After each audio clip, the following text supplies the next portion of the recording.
What's up, Golf and Gaming Club? Welcome to the Link Up podcast with me, Scootsy. We got Hung here and we got Wheels. Boys, how are we doing? Doing good, doing good. Love to hear Yeah, that, man. man. Hung, how are things Can't. going out in LA? They're good. They're good. I'm actually in Houston right now, but I'll be flying back out to LA tomorrow, and we're 2 weeks away as we're recording this from the GGC Classic powered by the Esports Awards, and it is looking like a big one for us. So a lot of work to do. Yeah, what a time to be alive, man, dude. I can't wait for it. As soon as I saw it like popped up and just said sign up now, dude, it was like an instant. Like, I had to. I had to. It's Yeah, crazy. It's going to be such yeah. a good That event. that's a smart thing. We you know our open events, our major events, we allow guests to come. Our guest passes sold out in basically 36 hours. Our our member passes sold out in about 48 hours, maybe. So whenever you see we drop an event, sign up right away. And this year we're actually able to put up a ballot and let some people apply to play that we don't know, and a few people made it up the ballot. And thank you to everybody who applied. So there were a lot of people there, a couple hundred people that applied to play that didn't get in, but we'll find more and more events to get them involved. I'm Yep. so I'm And then- so mad I'm missing that event, by the way. I'm gonna have It, FOMO It's on gonna be good. Wednesday. I'm gonna have to like not be on social media or anything like that because there's just gonna be a ton of people just like ton of clips and stuff like that. And then like especially I don't know if you want to drop this on the pod or whatnot if people are gonna catch it beforehand because you and I golfed at Black Gold last week and you were just telling me how you're gonna lay it out and I was just like, oh, that's gonna be fun. Yeah, no, I'm fine dropping stuff in the pod. Like this morning alone, we locked in our partners at 2K, and we're gonna have a 2K set up there. Okay. And I think we're gonna build our own custom par three. We're gonna do closest to the pin, and it's gonna be $1,000 to whoever gets closest to the pin in the game that day during the registration.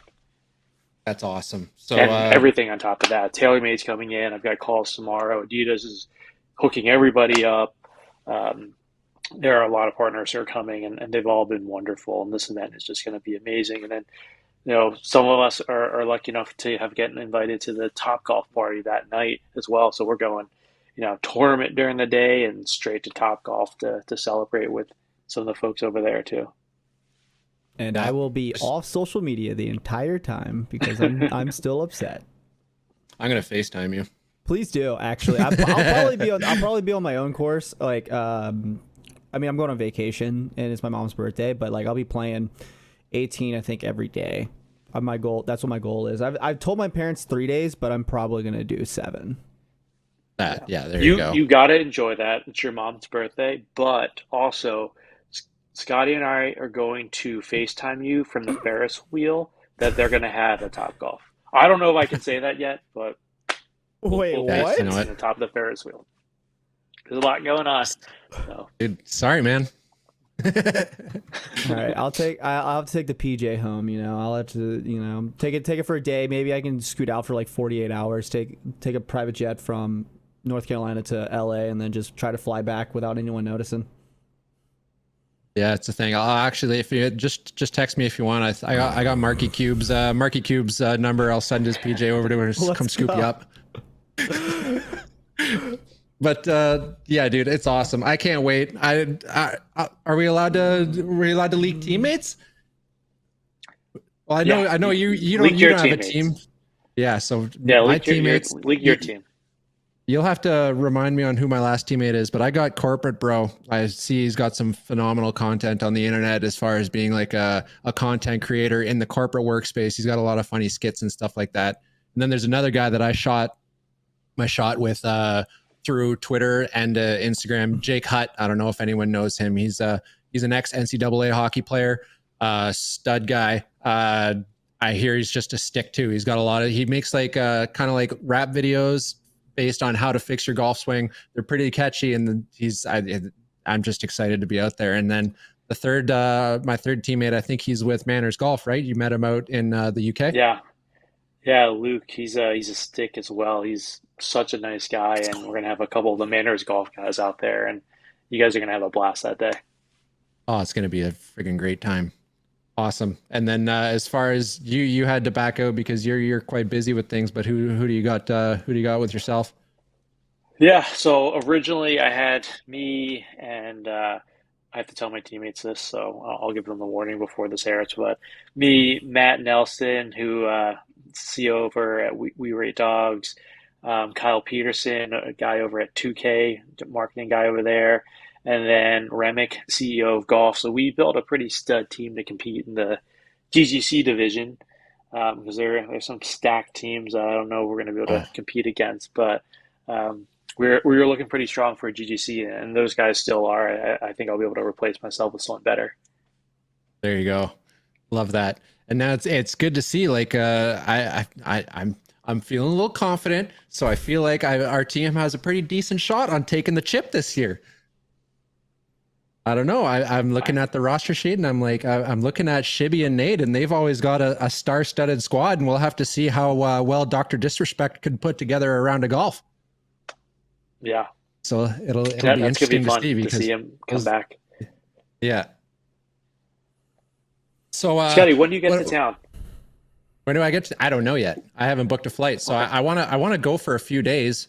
I don't know when I'm gonna fly out because that's such a busy weekend because you got the US Open in LA that weekend as well. And there's also like this is great. It's such a big weekend for golf and gaming because the Call of Duty World Championships, the CDL, is in Vegas. So I've got two options to choose from, or if I we'll have to pinch a few pennies. We'll see if I might have to go home early, but at least want to be in LA for about 3 or 4 days. Yeah, yeah, for sure. And to give people like a idea of what the schedule is that week, Hype Golf, some of our friends over there are throwing a tournament on the Monday of that week. On I think let's see the 12th. Um, so a bunch of us are going to play in that tournament. Tuesday, there's a collab coming out with Adidas. I can't mention the partner yet, but they're throwing a kickoff party that night. So we'll be going there. I think a couple of us have a warm up round. Scotty, if you want to jump in that Tuesday as well, you're more than welcome to. And Wednesday's our event. Top Golf that night. So it's crazy. And to your point, we've got Call of Duty champs in Vegas just right after that. Yeah, I think And the Yeah. U.S. Malbon. Open. I think Malbon has a tournament that Friday too.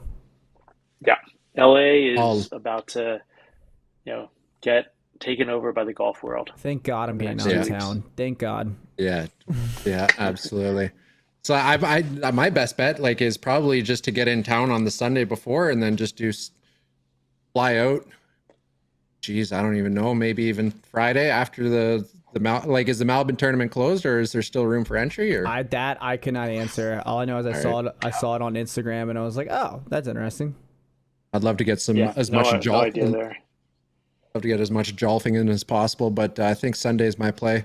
And I think we got a warm up round already. Josh Shotland actually said he'd be getting us into some sort of course with me, Dalton, Josh, and Jake Hutt. So I don't know what you guys are up to. Maybe we could all get in touch together. It'd be cool to all hang out together at least.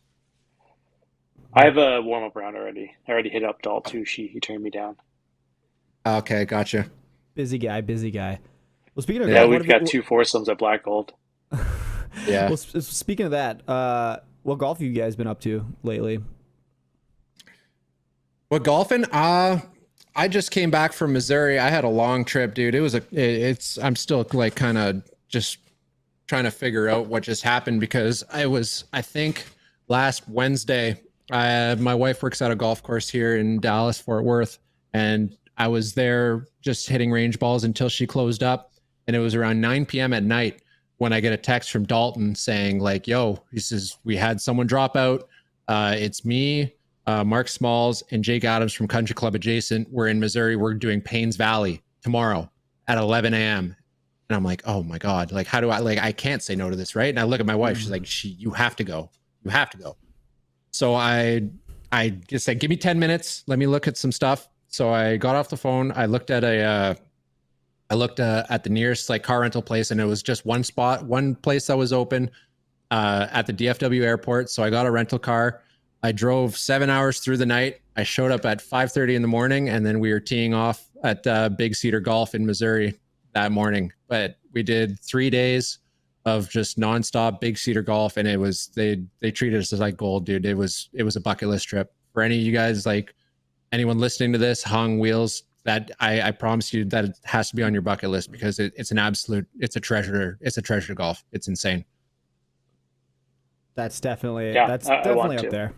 Yeah. Yeah, dude, it's insane. And like hole 19 after Paynes Valley, like we were stuck behind some slow golf and we were recording some content too, so the pace wasn't obviously as fast, but we got to hole 19. It was getting a little dark out, so you didn't get like the full experience, but there's like a 15-minute drive. Like you could see the clubhouse directly above you, but after you finish 19 at Paynes Valley, there's a whole like cliffside, and it's a 15-minute drive back to the clubhouse where you're going in through caves, like lit up caves, and like up the mountains and the rock cuts, dude. It's insane what they did there. It's nuts.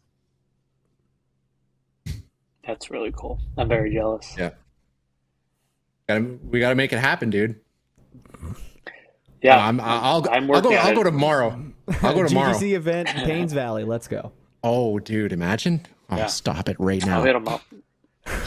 Why not? Big Cedar Golf. It's that's their Twitter at, and there's Ozarks National, there's Paynes Valley. They've got a mountaintop, a par 3 course. It's only 13 holes long. What do they have? There's something called Top of the Rock too, I think. I think there's like 4 or 5 courses in this Big Cedar Golf, and Payne Valley is involved with one of them. And now they're under construction for another par 3 course on the property that's going to have stadium lights, so you're going to be able to play in the dark. So Wow, that's incredible. yeah, it's going to be crazy. It's actually insane. Yeah, it's insane what they're doing there. But yeah, that's that was my most recent. That's the gossip of what I got for golf, and it's just been insane. Like I gotta give a big thank you to the Country Club Adjacent for having me out there, because they were huge beauties for that. Hell yeah. What about you, Wheels? What have you been up to? I mean, I golfed with Hung last Monday. I don't know about Hung. You've golfed me a couple times. I think that was one of my best rounds I've done to date. Almost. I was making. I mean, the greens were aerated, granted, but I was still making putts. But like, I think my hybrid, everything was just on point that day. Like my 3-wood, even though I had to take a drop, I had a nice little 235 shot into the green on a par 5. Still parred it, by the way, Scoots. So I was happy about that. Oh, After you left, I don't know if you saw Hung, but I shot an 84.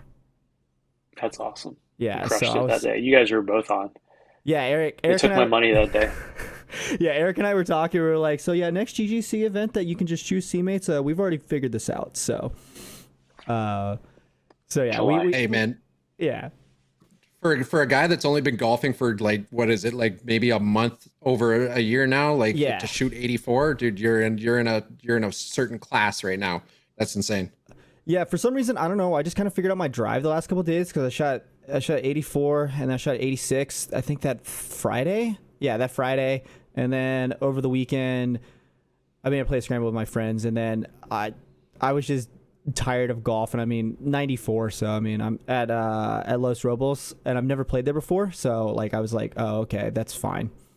Yeah. And the greens were tough. Did you by the keep way. in the 90s any new course? Like that's good.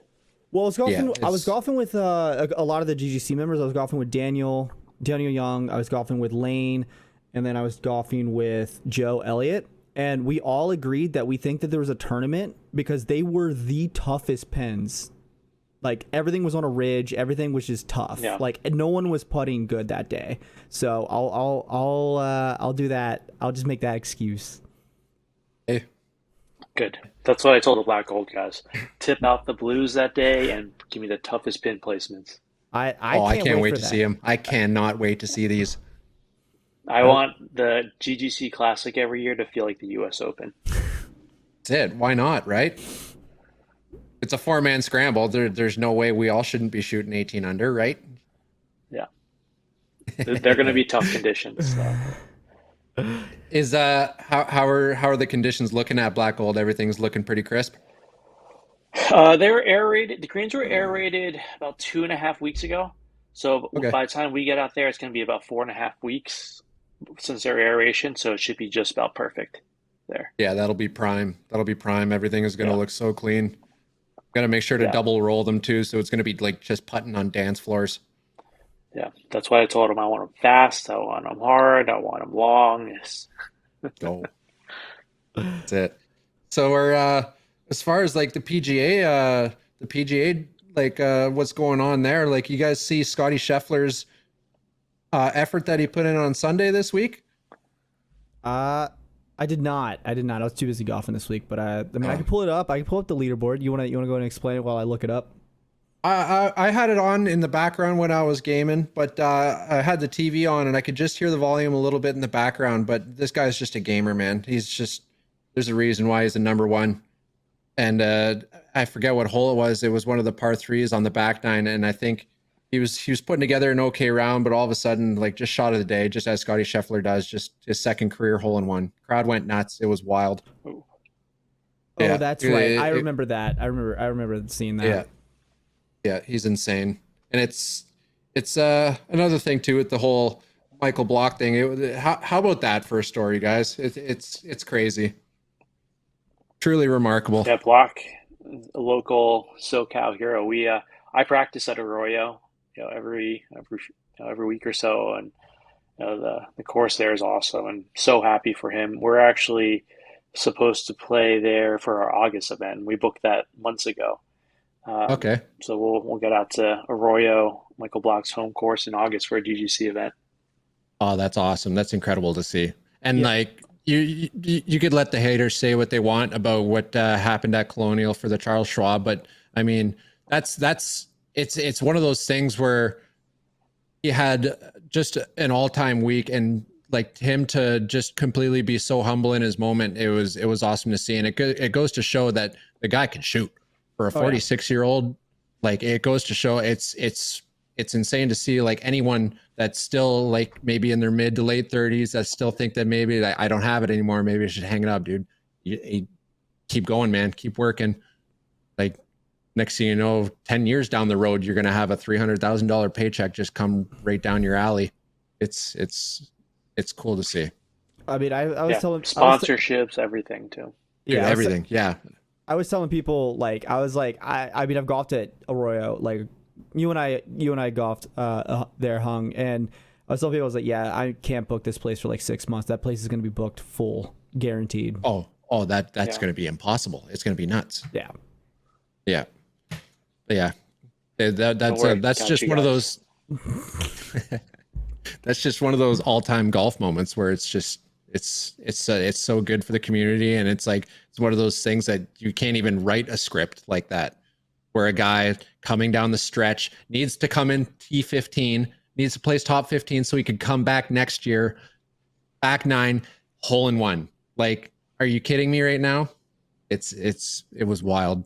I was just me. I was at Ray's house, me and Rambo, where we were about to go to hockey that night, and we got off the couch going nuts because he hit that shot, and then to hit that chip and that chip save on 18 to tie 15th, that was awesome.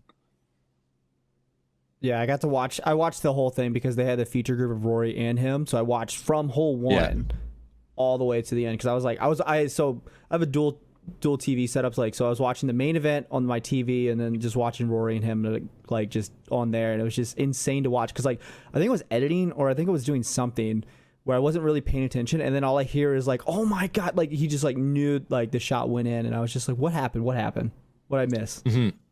Yeah, Rory's giving him a hug, and he's just sitting there. He's just like, no way, no way.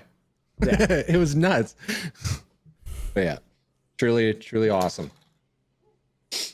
So we got a special guest here on the podcast. I don't know if I'm sure everyone here in the gaming community has heard of him before. He's out there throwing frozen ropes at pins. He's slinging it. He's hitting boomerangs around bushes. The guy's just an absolute stick.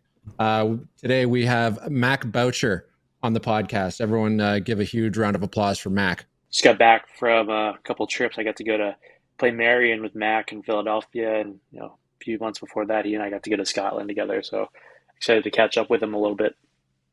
Yeah, and are the legends true? Is it as crazy to see on Instagram or in person as it is on Instagram and TikTok? It is so fun watching that guy play. Like, the way he moves the ball, the way that he can shift his hands. My favorite story, and we'll get into it a little bit in the podcast, I'm sure, is we were at Marion on the 18th hole, and the guy's 180 yards out, and he pulls up a 9-iron, and he hits it over the green. And the caddy's like, "There's no way you're going to get a 9-iron 180 yards," and he hit it over the green. It was crazy. Yeah, that's truly special. I can't wait to hit the links with him if I ever do get the opportunity one day. But yeah, that's insane. The guy's just a special kind of player, and I think that's why he's got such a big platform. Is because if you want to make it big on the internet, you got to be unique, and that guy knew that. And what's crazy to me is that the guy is just the nicest guy in the world, from what I hear. He's just so well polite, so well spoken. He's very polite, and he doesn't even drink, which is crazy. Yeah. If you're golfing, it's almost like hand in hand that you have to drink, not to promote alcoholism or anything, but I think it's just a great pairing. So I know Dalton says that he could, I know Dalton thinks that he could change that. I know he says he wants to get him drunk. Maybe I'll have to go out there, and I might have to push the pencil a little further, but we'll see. We'll see if we can get it done. Good luck, boys. We went to Scotland, and he could not get that man drunk. So that's the heart of good luck drinking on right that there. one. I love going out with Mac because he's like the perfect old guy to go out with me. Like, the social event starts. Mac is the first one to Irish exit. I'm the second one, so I don't have to be the first one. It's a great team we have going up. That's the way to do it. Sometimes you got to. Sometimes once you go past the rev limiter, you just got to pull the ejectocito and get out of there. All right. Well, on that note, let's just go ahead and just roll the interview. It's recording. What's up, guys? Welcome to the Link Up podcast presented by Golf and Gaming Club. How are we all doing today? Doing good. Good. Love that. We got Wheels here. Shout out. Hey, what's Wheels going on, Golfs. We got Hung. At Hung, plain and simple. And then we have special guest and new Golf and Gaming Club member, Mac Boucher. At Mac Boucher Golf. That's on all platforms, right? Yeah, I think it's across the board, Mac Boucher Golf. Not really. Yeah, Instagram and TikTok, yes, are the main ones. Love that. And now I got to ask you, like, before we even start, Mac Boucher, and you're from Canada. You're a fellow Canadian, just like myself, right? That's it. Love that. Is it not pronounced? I have to ask. Is it not Boucher? I'm born and raised in like a French Canadian town, so like I even know a bunch of Bouchers. And when I was golfing with Daltouche like last week, and he was saying, no, it's Boucher, man. And I was like, that's crazy. I have never heard that. The rare time where Daltouche is actually spitting some proper things. Yeah. Love that. That's fair. Yeah, no, he's got bang on with that. It is Boucher. I don't know why we pronounce it Boucher. It's funny, wherever I go in the world, people pronounce it all different ways. Like obviously Canada, everyone thinks it's Boucher. In the States, Americans just butcher it. They just literally call me Butcher. I'm like, I don't think there's a T in my name. We'll just let it slide. And I get Boucher a lot as well. And I'm like, if you saw the word voucher, you wouldn't say Voucher. Like, I just don't get it. That's true. That is true. Yeah. Where at in Canada are you? Or where are you from? Just north of Toronto originally, but I'm based kind of more on like Vancouver Island now. Love that. Now, Scoots, you're kind of up there? I was small town Northern Ontario. Like I'm sure Mac knows where Sault Ste. Marie and Sudbury is. I'm in a small town in between those. Yeah, I'm trying to figure out where the accent starts when you get to Canada. Like, because you got an accent, Scootsy, but Mac does not. Where does the accent Scootsy, line? I couldn't tell he had an accent. Oh, you guys couldn't tell Scootsy has an accent. That's good. Honestly, I feel like Canadian accents come out when Canadians are with other Canadians. Like, I feel like when yes, you go to like, I think like Alberta have like the thickest Canadian accent. Like or Northern Ontario, like way up. Yeah, my little brother, Alberta and Northern Ontario is crazy. Yeah. You could tell right away. Like those guys, like they almost sound Irish, because they're so. They've got like this twang. Yeah. And then once you go to the East Coast, you go to like Newfoundland, and those it's actually just a form of gibberish. No one understands them. It's nuts. So Matt, give us an introduction about yourself, man. Yeah. So where do I even start here? Grew up just north of Toronto. Started playing golf pretty late. Played everything else growing up. Started golfing kind of end of high school. Went to school briefly in the States on a golf scholarship that I kind of just ended up at this little school in Savannah, Georgia. I did that for a bit and then turned pro when I finished school. Played Canadian Tour, played some mini tour events around the world. Was kind of traveling all over the place.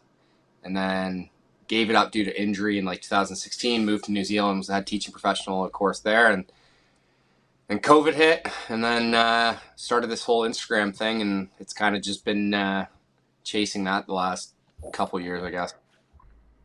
That's awesome. And yeah, you've done a great job with promoting your own brand and like the whole the Mac Boucher, because you got a very trademark style of golf and you got a very trademark swing, and I think that's very unique, and it's awesome to see.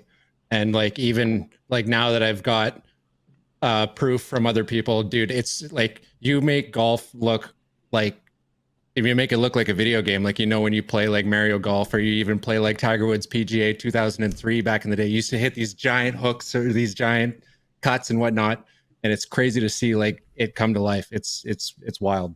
So yeah, I was gonna say, where did that swing come from? Like, was it just something you've always wanted to do, or is it just like golf is boring? No, with a straight ball? I think that's the thing that people think I do everything just for Instagram, and it's just like I guess just doing it strictly for clout. But like, this is what I did when the cameras were off. It's how I taught myself to play golf. I was self-taught.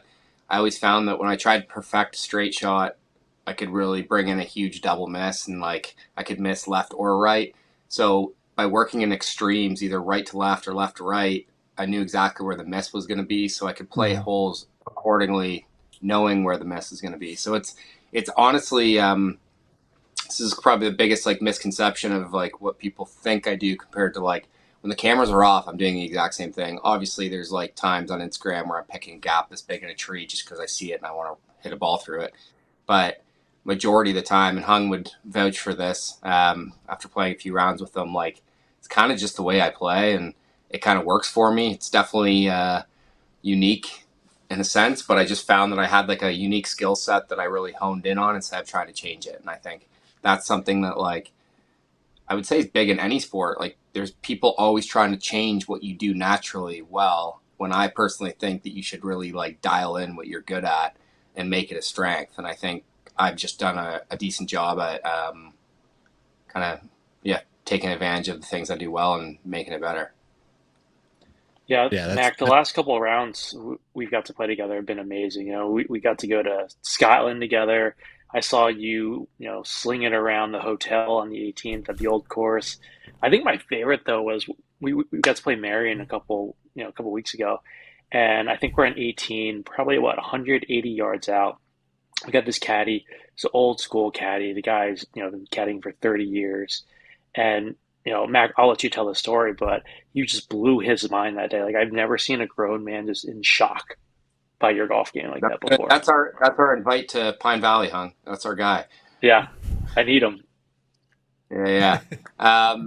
Yeah, I mean, but that's the thing. Like, I feel like it was funny. Like last week or whatever the PGA Championship was, like, I guess it's nice when I see like the good players, like the guys who've been around the game. Like that caddy's obviously seen a lot of stuff in his day, but like that PGA Championship, Max Homa gave me like a big shout out on his story about a 7-wood that he hit. So it's nice knowing that like people that actually know golf, kind of I guess admire what I'm doing, and it's not just like the people that think it's fake.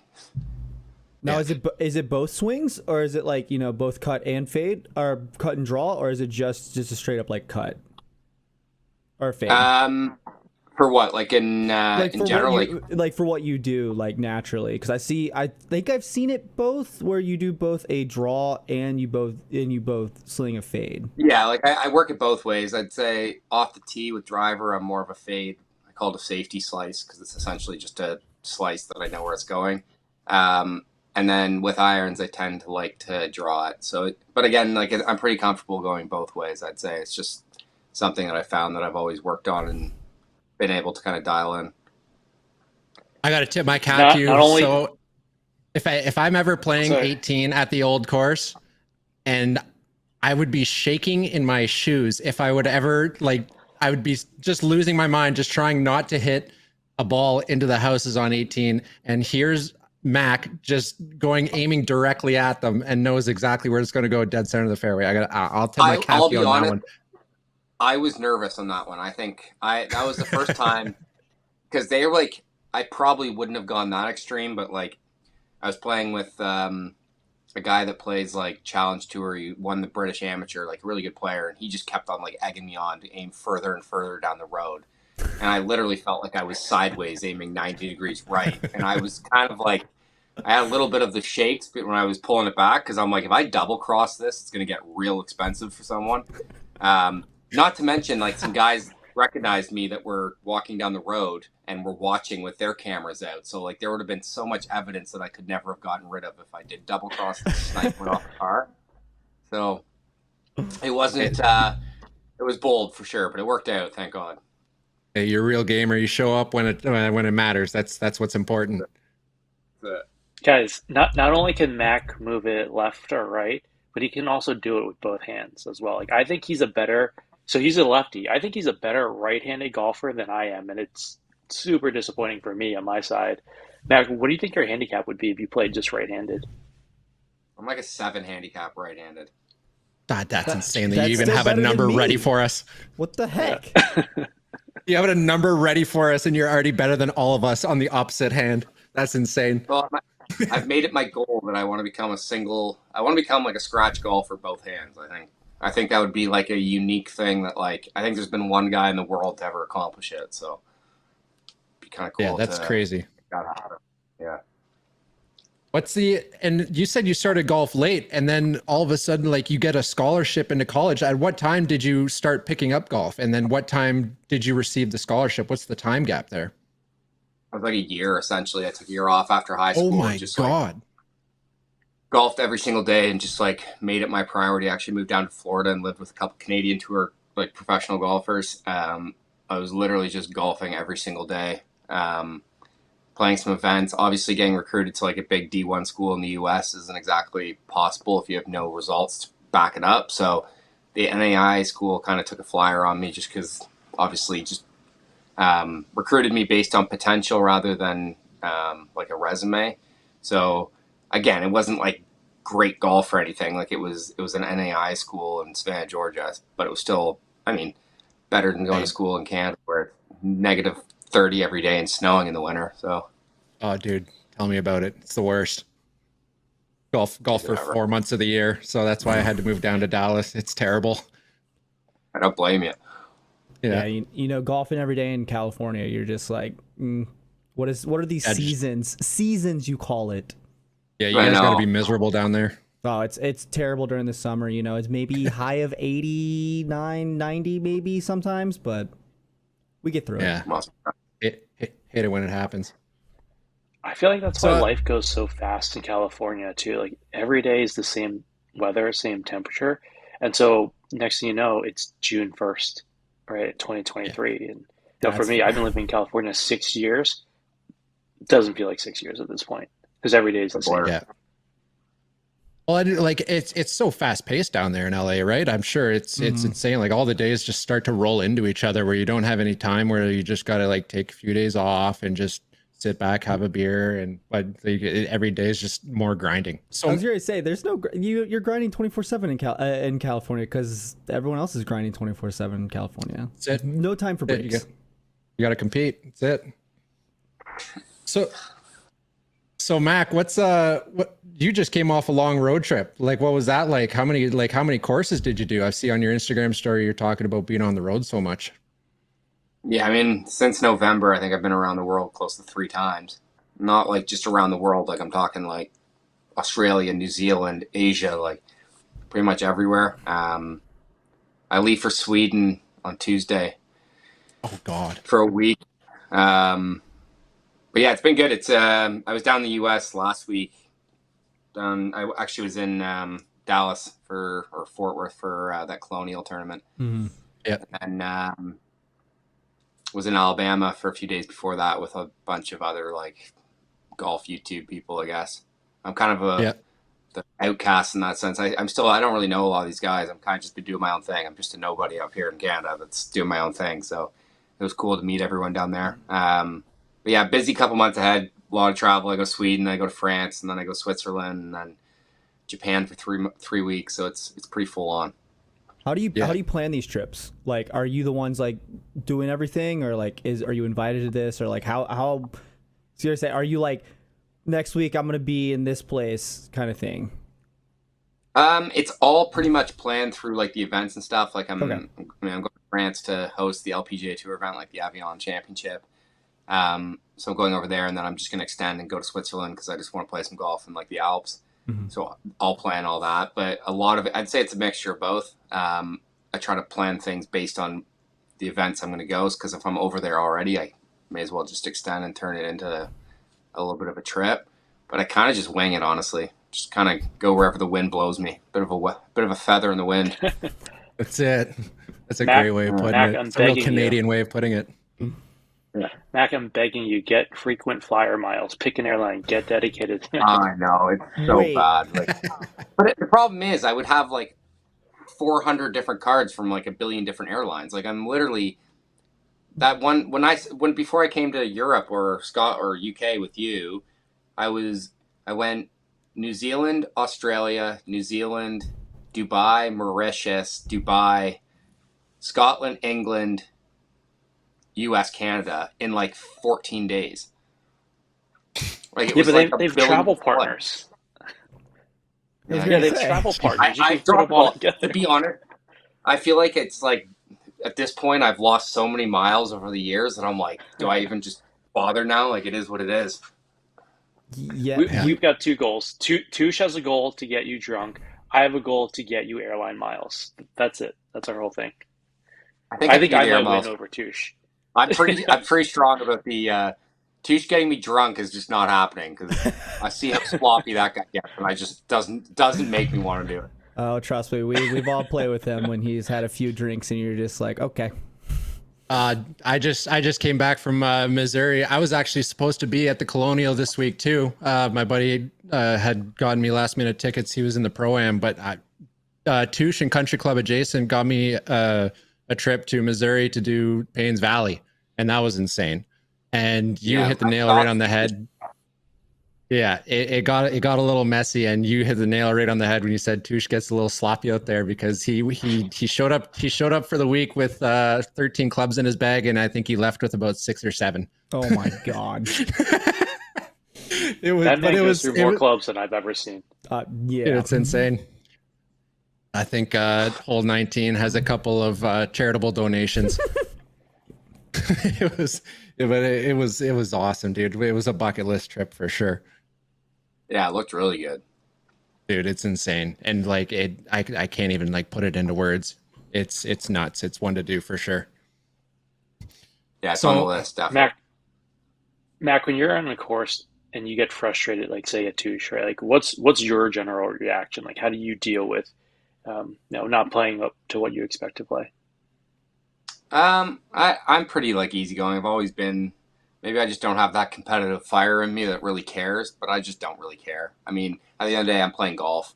It's not like I'm saving lives. It's not anything too dire. So it's kind of always been my mindset. Obviously, I've had some moments where it's like hit a bad shot when I need to hit a good one when I was playing full time and like trying to make cuts and stuff. But it's pretty easy to put it in perspective and realize that, I mean, at the end of the day, there's far worse things that could be happening to me than shanking a 5-iron on a par 3. So it's always just kind of been my mindset that just forget about it and keep on keeping on. Yep. That's it. And like, that's the same thing. Like I took like an 11-year hiatus from golf when I was a kid. And like back when my parents and grandparents used to take me out, I used to be like, they used to just not want to golf. They used to quit golf just so they would have to stop bringing me, because I used to just throw spasms and just like have a big fit on the golf course. It was brutal. So when I came back, I was able to afford my own memberships. I promised myself, I was like, I am only out here to have a good time. And that's all I'm trying to do. I don't care. I'm going to work on my game. I'm going to try and get better. At the same time, it's like just getting mad at the game is only going to make you worse. It's pointless. 100%. The more mad you get, definitely the worse you're going to get. Just keys to have a good time and enjoy it. I mean, I mean, the greatest feeling though is if you do break a club, like you just feel this weight lifted. I'm just saying. I've done it once. Won't ever do it again. But like, I just felt like this pressure and stress just off my shoulders. Felt good. Yeah, but then you got to drag your heels into Golf Galaxy and get a new 5-iron after that. It was a driver. Yeah, I was gonna say it was a driver. It was a shaft, so it was kind of easy. like a drug. You got the upper and the lower. Your upper's up here because you just broke the club and you're feeling great, and then the lower is walking your ass into a friggin' Golf Galaxy to get the shaft replaced. Like I don't know. I think I'm just gonna take the middle ground there and just keep all 14 intact. That's fair. Yeah. I'm just gonna walk away, have that inner monologue where I tell myself I hate myself. The usual. Some guys just got to take your licks, bud. So speaking of while we're on the topic of getting mad, you seem to be under a lot of fire. Not under fire, I guess is not the best way to put it, but you have quite a troll situation in the comments section. What's that like to deal with? I mean, I personally don't care. Like, it's like, if it really affected me, I would delete my account and go do something more productive with my life. But I like to, I mean, for me, people are always like, just ignore it and all this other stuff. I'm like, why would I ignore it? I may as well call them out and give them the attention they want for 24 hours. Like, most of the time when I call them out and put them in my story, they're begging me to take it down because I'm like apologizing because they feel bad. So it is what it is. I think it just kind of blows my mind that the state of our world now, not to get all deep here, but like, I've just always never understood why people can't just be nice to each other no matter what you believe in, what you like. Maybe it's the Canadian in me, I don't really know, but it's I just don't get why there's so much I don't agree with on social media, but I don't sit there and hide behind my keyboard and spew about it. Like I just keep my mouth shut and keep scrolling. Like, it's not difficult. I mean, it is what it is. I feel like anyone with a platform online is getting hate. So I'm definitely not the only one. So I choose to kind of put them on blast when I can, because there's got to be some accountability, and I feel like I have that platform to have that accountability to call them out when I can.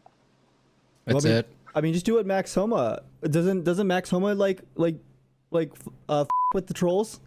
Like, doesn't he do that?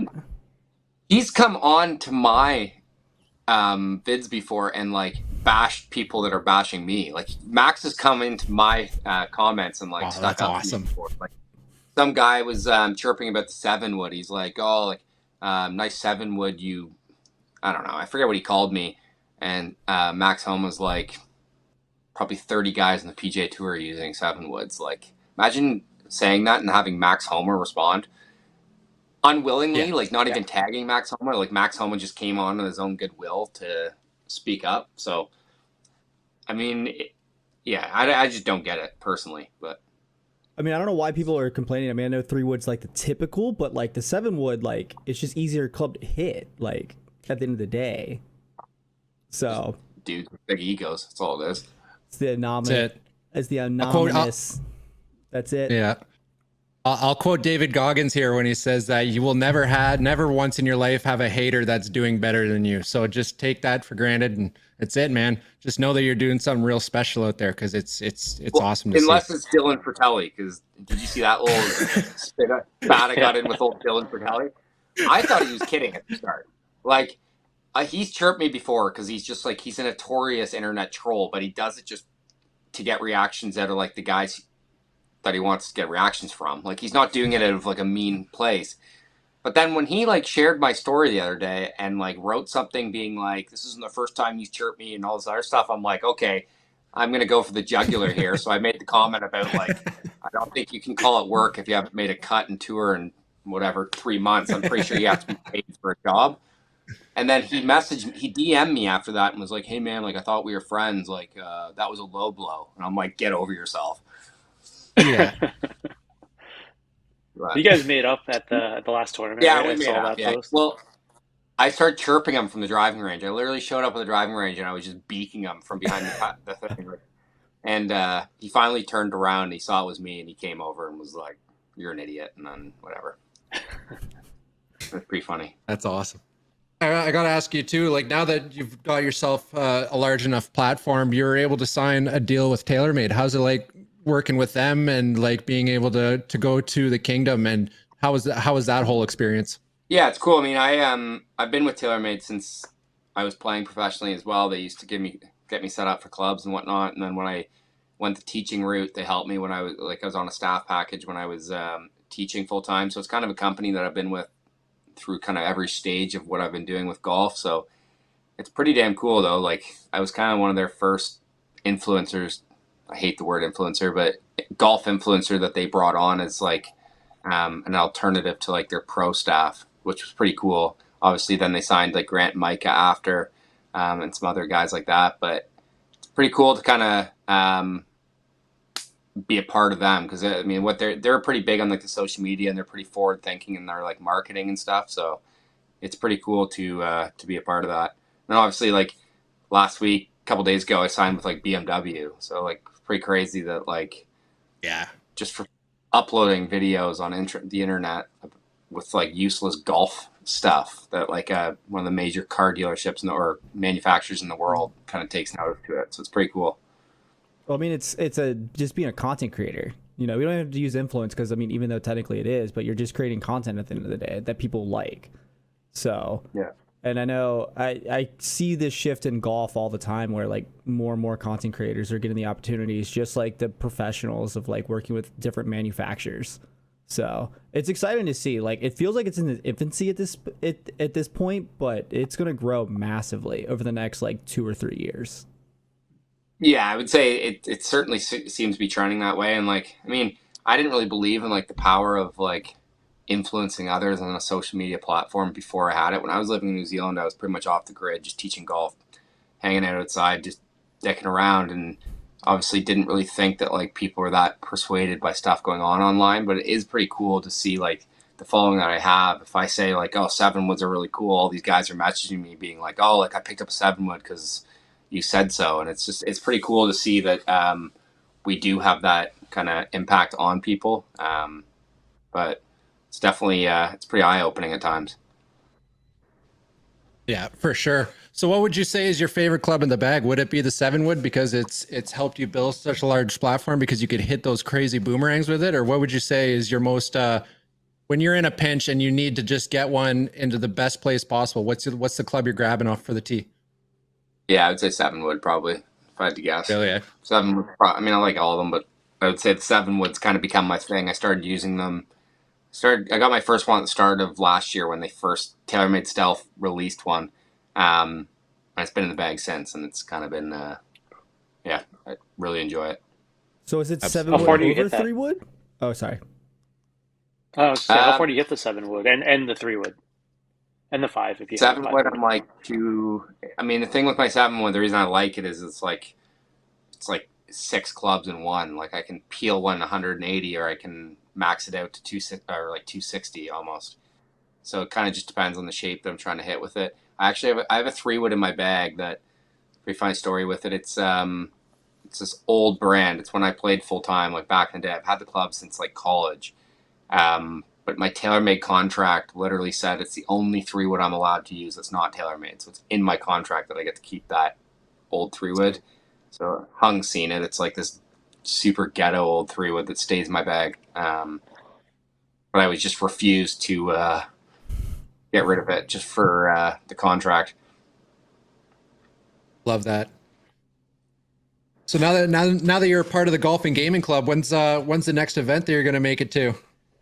I really want to come down to this next one in June during U.S. Open week, but just a little too tight with this Sweden trip, unfortunately. So Yeah. maybe got to figure out the next one. I've been talking to Yeah, we'll talk to Andrew. Andrew. Yeah, I've been talking to Andrew, and I was texting him maybe like even like a month or two ago when the event was first announced. I wanted to build a Canadian super team, and it would have been like me, Andrew, and it would have been you, and it would have been Rambo Ray, and I think we would have been easy trophies, bud. I agree. I'm in. Oh yeah, Yeah. absolutely. Easy second place trophy. All right, buddy. Yeah, I was Why gonna don't you say, take her down a notch here? what sticks are you bringing to the tournament, Hung? I know you have like people in your pocket. What do you mean? Oh no, so I'm not in the tournament right now. Oh, you're I'm not an in a alternate. tournament. Yeah, I actually haven't told my team that yet. So when this goes public, I was supposed to play with Matt Nelson, Kyle Peterson and Remick, CEO of Golf. Hmm. But there's so much going on. We've got 9, potentially 10 sponsors at this event that there's too much for me to really focus on playing. So I got them a good replacement. Um, but we're probably gonna have a Vegas tournament at some point this year, and I'll bring some sticks to that one. Maybe I'll get Mac. Maybe we'll convince Mac to come be on my team for that. Hey, he's not crossing the border. We're staying north of the border for our team here. Jesus. It was funny because Deltouche was telling everyone I was on his team in June. He was telling everyone. I had like 3 people. That's what he told me. Like, yeah.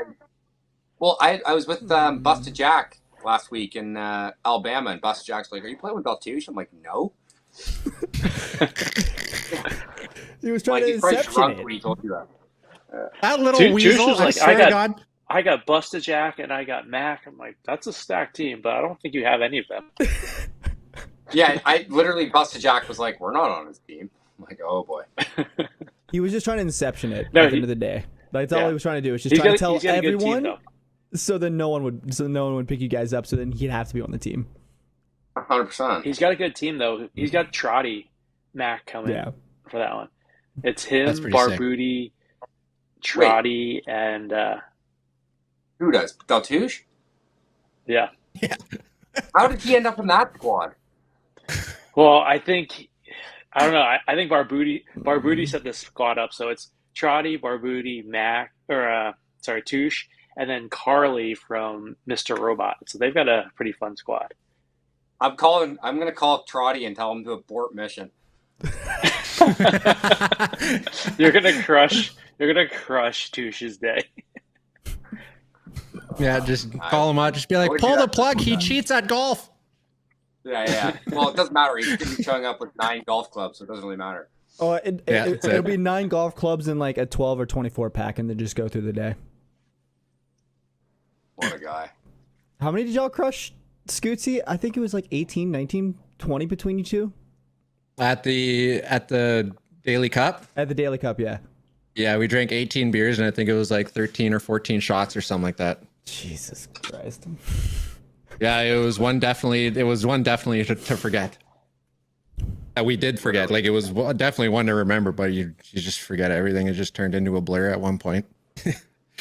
But Oh my God. if we all you got to do is just have a few nights off, and then you just get back into it. Like Missouri was the same thing. You just throw $100 on the line, and then you just do shotgun mulligans, and then you just win because they're too hammered and they can't keep up.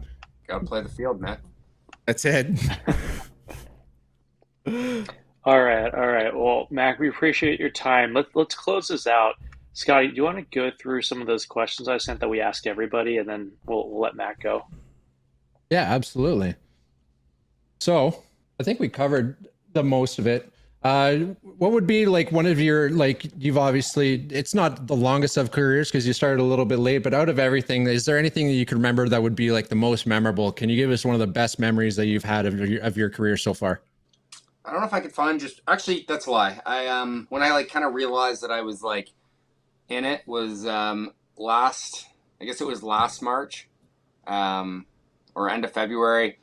I went to Pakistan on a private jet with Sir Nick Faldo, bunch of PGA Tour players and LPGA Tour players, like literally on this private jet sitting beside Nick Faldo, which I mean probably doesn't mean a lot to a lot of the younger generation, but Nick Faldo's like obviously one of the biggest names in like golf history. Yeah. So yeah, just going to Pakistan on this plane with this like a small group of people, and that's when I kind of realized that I could like maybe turn it into something more than what I was doing. So that's something that sticks out for me.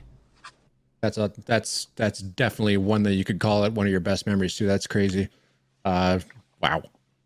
And what are some of the things that you think are the best things for the game of golf right now? Like, as far as, it could be either rules, it could just be what's going on with the PGA and Live. Do you like it or hate it? What do you think is a really good thing in the golf world right now?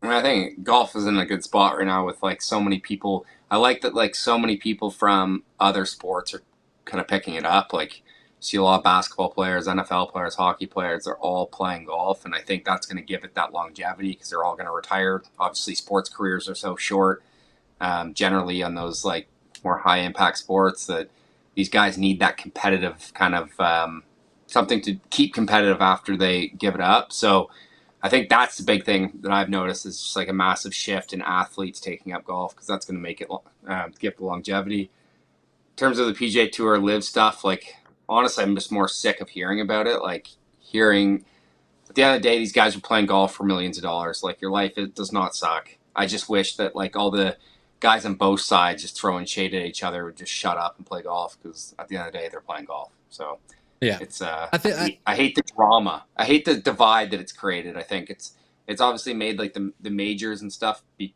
kind of cool to watch, but I also think that it's like kind of divided people, and it's almost become political with like Live and PGA Tour, which is pretty pathetic because again, it's golf. So I don't know. I'm kind of just indifferent about it. Yeah. And now you start to see it, because when it first started out, the drama was unbearable, and it still is unbearable. But you notice even now that the smoke's starting to settle, you start to see a lot of these golfers coming out and saying that, like, I think it's just the media that's just blowing the things way out of proportion, because all the tour players and the live players, they've got they still have a ton of respect for each other. But then you still have your guys that try to make it political just to keep themselves in the loop and keep the clickbait going. But yeah, I completely agree with you. I think everyone just needs to, as the great Will Ferrell says in what's the movie called there, where he says, everybody love everybody, man. And I think that's true. Yeah, honestly, I just don't like. It was just like a handful of players on both sides that just were so like outspoken about it and like creating drama for the media to hop on, and then it's all just becoming like when you see these guys in a tour event, they're all still like kind of just getting along. No one really cares. Like, but I think Brooks winning a PGA Championship probably like the best thing to happen, because I think it's going to shut up a lot of people, and the live stuff's just they're going to realize that it's not going anywhere, and it is what it is. So. Yep. At the end of the day, it is what it is. Yeah. So we got to ask you a very original question, but it's something that everyone wants to hear, and I think it's important. What's who's your dream foursome? Oof. For golf. For golf, yes, obviously, Hung. It's a golf podcast. I don't know where his head's at right now. Oh man. I mean, you got to say Tiger Woods just because it's Tiger Woods. I honestly don't know after that. Honestly, I don't think I have anyone else. Tiger Woods is like the main guy, and then whoever else wants to join, get in there. It's a very, very good answer. Oh, the field is open for anyone to shoot their shot. You guys heard it here, so. He'll take me and Touche. Yeah, I'll take Hung for sure. Hung's in for sure. You're in. I could put down 12 beers and not break any clubs. So you know what? I'm a great sport out there. All right, you're in. You're a fourth. Done. There we go. I don't want to throw Dalton under the bus, but yeah. Fuck that guy. To be honest. That's just gonna be our TikTok right there. Is fuck that guy. That's gonna be half our content is just ripping on Dalton, the poor guy. Yeah, we actually should, to be fair. Like, don't get me wrong, I love Dalton. That guy, like that Scotland trip with him. I feel like I didn't know Daltouche before I went to Scotland. We had met at the Golf Gaming Club tournament. It's funny, I have DMs of Daltouche sliding into my DMs 2 years ago, and I'm like, who is this guy? He's like just in my DMs, like telling me, like pumping my tires. I'm like, this guy is hitting on me a little bit. Like, this is weird. And then, I met him at the Golf Gaming Club. I'll be honest, I didn't give him much time of day. It was like, who is this? And then we went to Scotland, and it was like I was like talking to a guy I've been buddies with for 10 years, like immediately. Like Hung will tell you, we were just beaking each other the entire time. Like that video of him and I jumping over the creek at St. Andrews that's an all-time vid. That's awesome. That's how we're gonna kind of cap this. Like, Hung's phone. I think Hung just disappeared. Gotta plug your phone in, bud. There he is. Hung, you disappeared on us mid-story, bud. Yep. Sorry. We had a call come in. Our Carol guy. Nice. But yeah, I can relate to the same thing. Like when we went to San Diego for the Twitch Classic, that's the first time that I introduced myself to Dalton, because I like watched his streams. I wasn't like a valid like huge Dalton fan, but like I just knew he was a big creator and I knew he golfed. I was like, introduce myself. I'm like, hey, we gonna get some beers later? And he just kind of goes, ha. and then it was that was it. And then a month or two later, we go to Vegas, and then I think we actually did start getting into the beers, and then all it just turned into an invite to dinner, and now we've come to become some pretty good friends. So I've got nothing but good things to say about the guy. He's just an all-time good vibe. No, but he's like the nicest dude ever too. Like he's just a generous dude. Oh, yeah. I have all the time in the world for him. And he's, as I said, like I feel like I've known the guy forever. That Scotland trip was like 4 days condensed of just nonstop. Deltouche and I just being total idiots. Deltouche is on the top floor of the friggin' St. Andrews hotel that we're staying at, just absolutely letting guys have it on 18th fairway after they like duff their approach shots. I'm like, these guys just paid $250 to have a day at St. Andrews, and you're up here absolutely giving it to him because he just topped his 8-iron from a $110. Like I'm like, the last thing he needs to cap off his day, you idiot. I can picture him with his Crocodile Dundee hat on, where he's just saw straight up, just beaking people. Nah, I think the sad thing is, I think he was dead sober, and he was wearing one of those stupid tweed hats that he had picked up at the local pro shop. Jeez. There are a lot of photos of that hat, so we will definitely show that picture. Or Kingsbarns, when he kept on firing his rental cart push cart down the hill. Every hill he would just fire his rental cart down the hill, and it would just go friggin' barrel rolling down the hill. It wasn't once; it was like 7 different times he did that. Oh, You guys just good at treating his stuff well. they were rental clubs. He had lost his clubs. He was abusing other people's property. Oh, that's awesome. What I guess we'll end it on that. But Mac, we really appreciate you coming on, man. That's awesome. You made my first. Yeah, dude, absolutely. You made my first podcast experience very breezy. You're an awesome guy to talk to, and we'll see you at the next GGC event that you're at. Sounds good, guys. Thanks for having me. Absolutely. Well, thanks, Mac. Appreciate it. Take it easy, guys. See ya.